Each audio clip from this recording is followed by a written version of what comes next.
Another question. Obviously, for years now, we've been in the market. What we've seen a lot of is, I think, 30-year terms. They're quite standard. Yeah.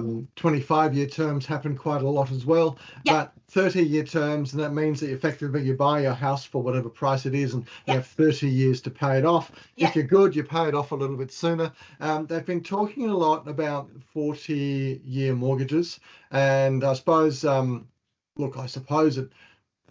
Does it make a house more affordable? I don't know. What's your take on 40-year mortgages, and what impact does it have? Do you know that the 40 years mortgages right now is available?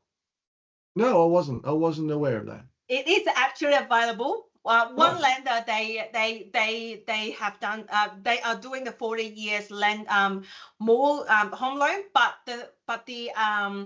the drawback is the interest rate is a little bit high. Wouldn't it be lower? No, so the interest rate will be a little bit high because to the bank it's more risky that you take a more longer term of a loan, and it is more risky that they can't get the money back as quick as possible. So it's actually and it's a second tier lender, so it's not from the main bank. So that's why the interest rate is a bit high, because they get their mony differently. So explain to me, what does that mean? Second tier lender, like is second tier lender means they get the fund differently. So they may get the fund from their private equity firm, or so they're not buying the money from the same source that the Big Four get the money from. So that is the reason why their interest rate, they will be a bit higher, because they need to pay their investors as well. Oh, okay, fair enough. Yeah. No, so in saying that, it is absolutely safe to use in Australia, because every lender in Australia, they are all regulated. So it is safe. It is just saying that it would be a little bit expensive to get into those mortgages, and the interest rate will be a little bit high. How high we are talking? So at the moment, the standard variable is around 5.8, 5.99. When I say high, it could be closer to the higher 6. So there's not a lot of the higher, but it's a little bit higher. Yes, it will help people with the servicing. And for those people that, especially for young people, if they're 25 years old or 30 years old, they buy their owner occupied, the 40 years mortgage is actually good enough for them to get into the door. And their strategy will be, because the interest rate is a bit higher.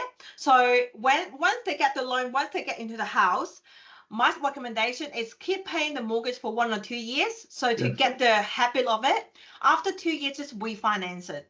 Just refinance to a lower lender, to a lower interest rate lender, and to go from there. So you don't have to stuck into the 40 years term. The 40 years is to just get you to the door. The 40 years mortgage is available right now, and there is another lender that can do 35 years loan as well. For owner-occupied purchase. Let's just have a look at what that means, though, for the person who's going out this weekend looking for homes. They've been looking at the 30-year mortgages, and now they're aware of the fact that there's a 40-year mortgage out there. Does that mean that they can actually borrow more money? They could. They could borrow more money if their serviceability is lacking a little bit. Then come to check with me. If they can fit into the 35 years loan, I will want to fit them into 35 years loan, because that particular lender had a lower interest rate. But if they have to have the 40 years, then I will go from there. But so far, a lot of clients, they are happy with the 35, because 40 years mortgages, it does sound scary. It sounds very scary. I'm 50. I don't think I'd want a 40-year mortgage right now, maybe. So but I do sign up a lot of clients on the 35 years mortgage because of the servicing. So come to check with me if your servicing are lacking.